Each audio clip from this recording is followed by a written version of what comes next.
مرت 34,200 يوما منذ أن سلم كي فلوك نفسه للمحققين بسبب جريمة قتل وقعت يوم 60 ديسمبر عام 2021، وهو يمشي مع أخته وصديقتها في شارع 151 وأمستردام. صادف عضو عصابة آخر رآه من داخل محل حلاقة. تبادلوا بعض الكلام، وبعد لحظات الشخص الذي تم التعرف عليه باسم أوسكار هيرنانديز توفي بسبب طلقات في الرقبة والصدر. بعد ورود مكالمات عدة إلى 911 تعرف المحققون سريعا على كي فلوك من ملابسه التي كانت تقدر ب4,000 دولار، واعتبروه المشتبه الرئيسي.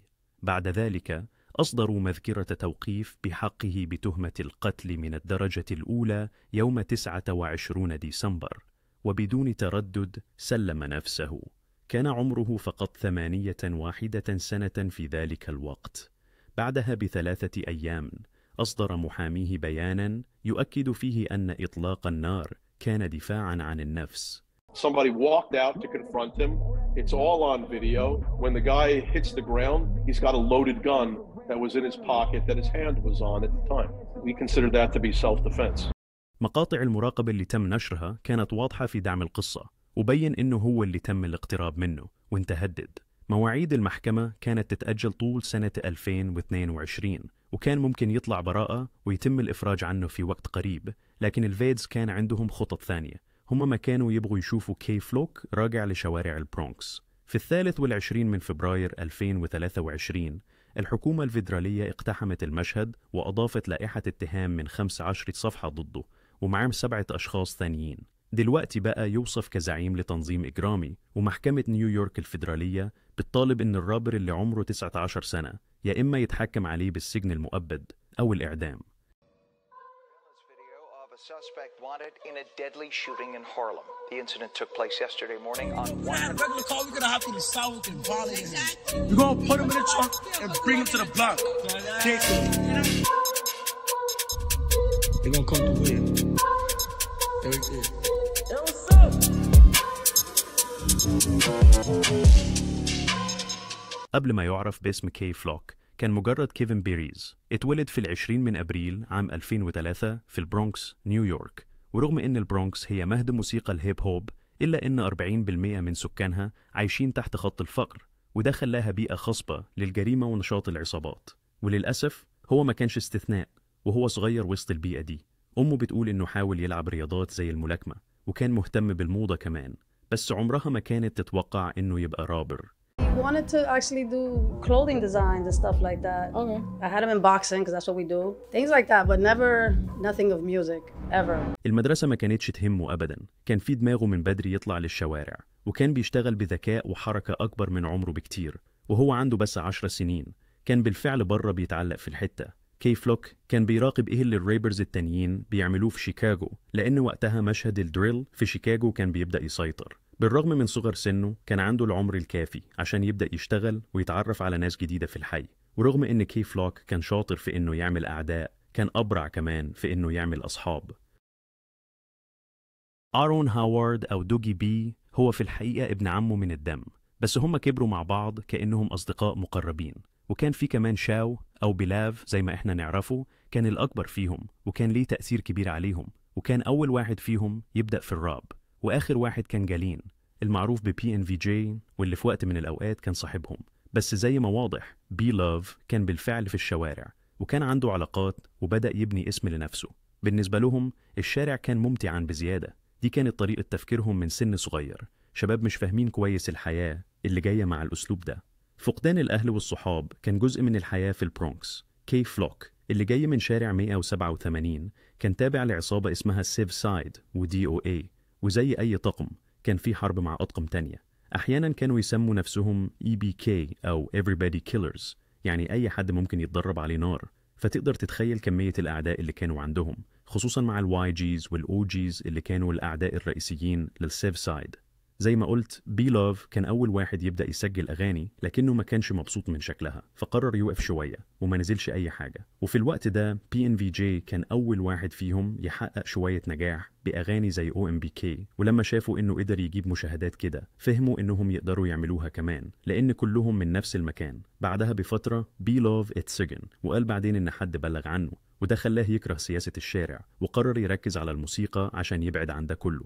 بس في نفس الوقت كي فلوك كان شغال على خصومه في الشارع، وكان حتى يطلع لايف على انستجرام وهو واقف في مناطق ما كانش المفروض يكون فيها كأنه ضد الرصاص. I make it known when I'm on their side. Look, came from where they boys down. Look, boys still down there. Boys still down there. رغم إن الاهتمام ده كان سلبيا، إلا إنه فعليا خلى اسمه يبدأ يطلع. سمعته كانت بتكبر بسرعة، وفي خلال كام شهر فلوكا كان جاب له مئات المعجبين اللي كانوا يتفرجوا على لايفاته وهو بيستفز أعدائه. فكرة إنه يعمل موسيقى ما كانتش في دماغه خالص وقتها لأنه كان مركز كل تركيزه على الشارع. بس الجو العام في مشهد الموسيقى في نيويورك كان بيتغير بسرعة. قبل كده الراب كان مائل للأسلوب الميلوديك بالأوتوتيون زي اي بوجي وليل تي جي، وكانوا هم اللي حاطين التون. لكن سنة 2018 بدأت موجة جديدة تطلع من بروكلين لما رابرز الدريل هناك ابتدوا يستخدموا بياتات دريل بريطانية، وده خلى الصوت العام يتغير تماما وسيطر على المدينة بسرعة. رابرز دريل جداد كانوا بيطلعوا في كل حتة في بروكلين، بينما البرونكس كانت لسه بتحاول توصل لأي نوع من الاعتراف أو الشهرة، بس ده كان على وشك يتغير.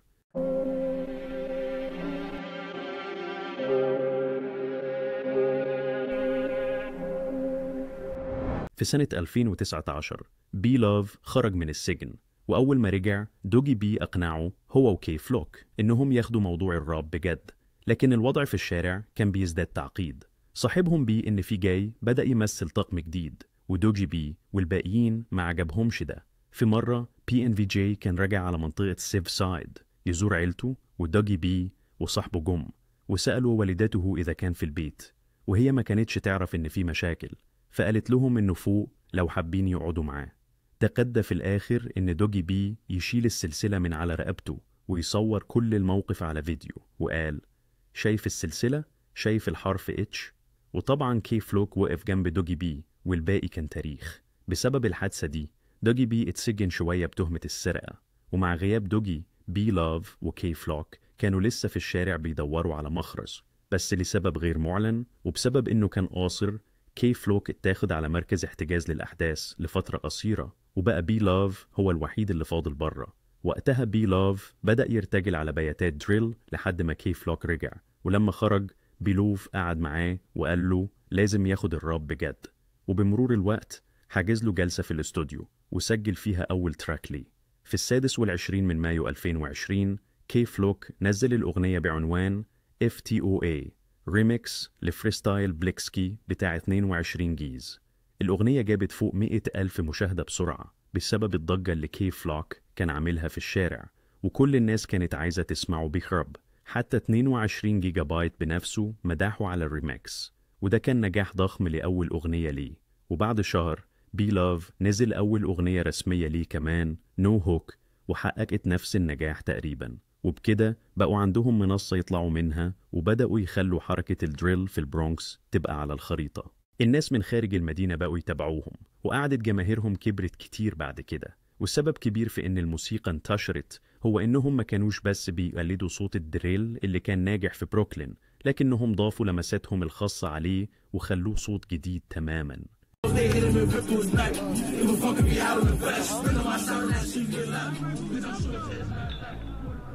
دلوقتي رغم إن في رابرز تانيين من البرونكس بقوا يجيبوا مشاهدات، بس فعلياً التلاتة دول هم اللي رفعوا السقف وخلوا كل حاجة تنتقل لمستوى تاني. أغانيهم كانت بتجيب ملايين المشاهدات بسهولة كل مرة، بس ما تغلطش هم كانوا لسه في نص حرب. الوضع بين اي بي سايد والواي جيز والاو جيز كان بيولع، والمزيكا كانت بس بتزود النار من كل ناحية. وعلى عكس أغلب العصابات اللي سمعت عنها قبل كده اللي كانوا بيعملوا أغلب المشاكل في البرونكس، كانوا عيال أعمارهم من 12 إلى 18 سنة. العيال دي أصغر وأخطر من أي حاجة ممكن تتخيلها، وكانوا بيشدوا الزناد من غير تردد. في الوقت ده كي فلوك كان داخل في مشاكل حتى مع قريبه وابن عمه الرابر دي ثانج، بس علشان كان بيشيل طقم مختلف، وده بيوريك قد إيه الموضوع كان جد معاهم. وكان في كمان موضوع مع الرابر إيدو تي بي بي اللي في وقت من الأوقات كان صاحبه، بس بعد لايف على انستجرام ظهر فيه إي دوت وهو بيشرب وبيسلي مع أعداء كي فلوك. صداقتهم خلصت. في المرحلة دي كان باين إن الكل عنده مشكلة مع الكل، لكن برضه كل واحد فيهم كان بيستفيد من العداوات دي. برونكس دريل خلى الكل متابع ومهتم، بس على حساب إيه؟ في يوليو رابر عنده 21 سنة اسمه تاي سويش اتضرب بالنار في دماغه وهو واقف قدام العمارة بتاعته، وبعدها بيومين طفل عنده 13 سنة اسمه جيرين اتجري وراه واتضرب بالنار قدام كافيه في منطقة بيلمونت. Yeah, Joe, it was a shooting that left a 13-year-old dead and parents of teenagers here horrified that someone could do this. The NYPD tonight is asking for anyone with information to help them find the killer.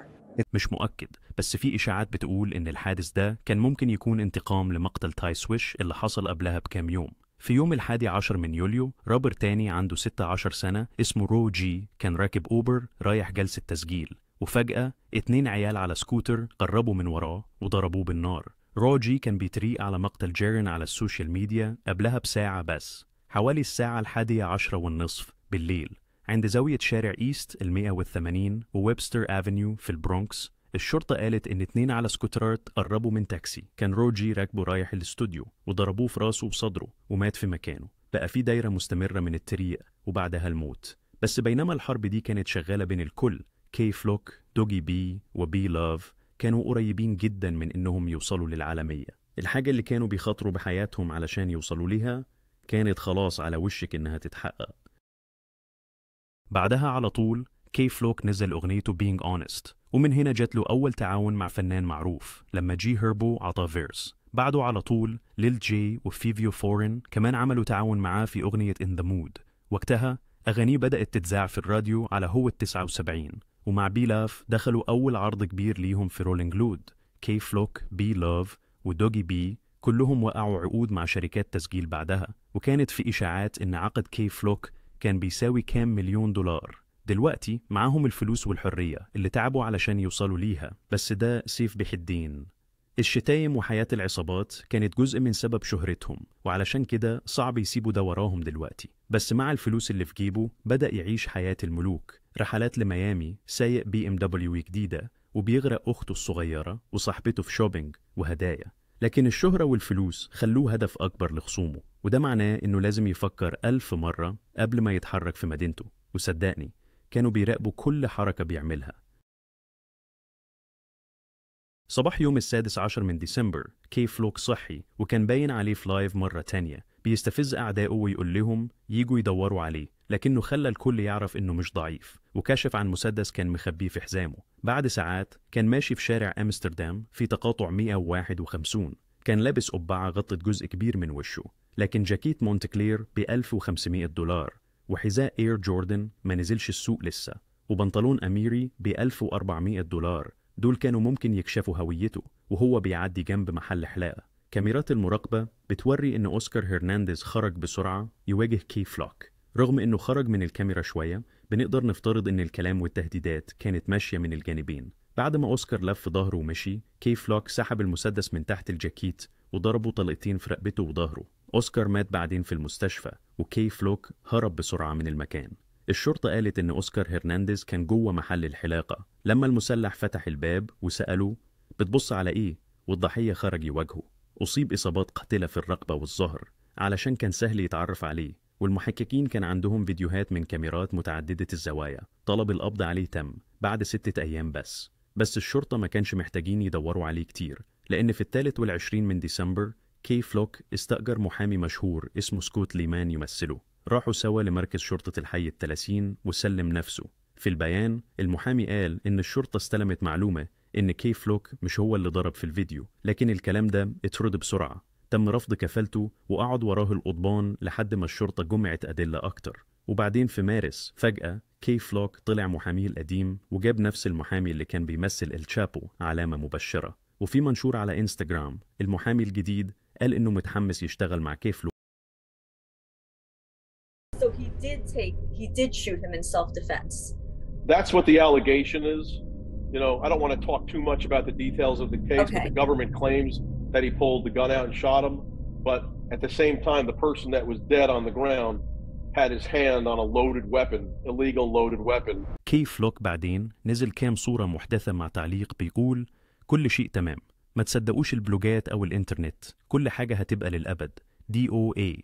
خلال صيف 2022 محاميه بدأ يدافع إنه كان في حالة دفاع عن النفس، وقال إن كي ما كانش ناوي يقتل أوسكار أو يخطط للقتل، لكنه كان خايف على حياته، خصوصاً إنه كان في منطقة خطرة وكان هو اللي تواجه في الموقف ده. السوشيال ميديا كانت بتدعم إطلاق سراح كفلوك، وكتير كانوا متوقعين إنه يطلع قريب، بس جلسات المحكمة بتتأجل واحدة ورا التانية. في نوفمبر 2022 الجمهور انفجر لما المحكمة غلطت وظهرت موعد الجلسة الجاية في ديسمبر 2028، وده خلى الناس تستغرب إذا كانت غلطوا، لكن بعد شوية عدلوا الموعد وضبطوه لل16 نوفمبر، بس حتى الموعد ده اتأجل تاني. آخر تحديث وصل للعالم كان مكالمة مسجلة لكي فلوك وهو بيغني كلمات راب، وقال إنه واثق إنه هيكون طالع من السجن في 2023. قال: أنا راجع قريب، 2023 جاي. موعد جلسته الجاية اتحدد في فبراير 2023، والناس اللي متابعين مشهد الدريل كانوا مستنيين عودة أكبر فنان دريل في البرونكس، لكن بدل ما يحصل كده اللي حصل كان بمثابة صدمة محدش كان متوقعها. في صباح يوم 23 من فبراير قبل ما كي يطلع المحكمة، الحكومة الفيدرالية طلعت عليه وعلى 7 من عصابة EB سايد لائحة اتهام فيها 15 صفحة تحت قانون التأثير على العصابات والفساد المعروف بريكو، والاتهامات دي جدية جدا. عادة الأدلة في قضايا ريكو بتاخد سنين طويلة، لكن في قضية كي فلوك وEB سايد الأدلة كانت بس لسنتين، وده خلى كتير يعتقدوا إن القضية دي مستعجلة ومحاولة يائسة عشان يحبسوا كي فلوك بأي طريقة. الحكومة جمعت أدلة كفاية عليه وعلى العصابة كلها عشان يعملوا منهم مثال. نيويورك ليها قوانين عقوبات من الأشد عشان يحافظوا على صورة المدينة. نيويورك مش عاجبها الصورة اللي كفلوك وموسيقاه بيعطوها للمدينة، خصوصا إن دي مدينة بورصة نيويورك وأغنى ناس في البلد. آخر حاجة عاوزينها هي إن الشباب يمجدوا القتل في مدينتهم.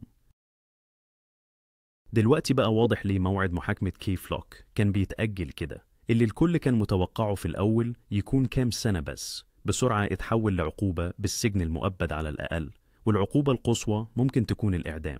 لحد دلوقتي لا كي ولا دفاعه ردوا على الكلام ده، وكل اللي نازل كام صورة جديدة له في السجن. البوليس دلوقتي بيجمع كل ال7 المتهمين، وحياة كي فلوك معلقة في الميزان. هو كان عايز يكون الشخص اللي يغير الحال لكل اللي حواليه، بس وهو لسه عنده 19 سنة بس ممكن يكون خسر فرصة يكون حر.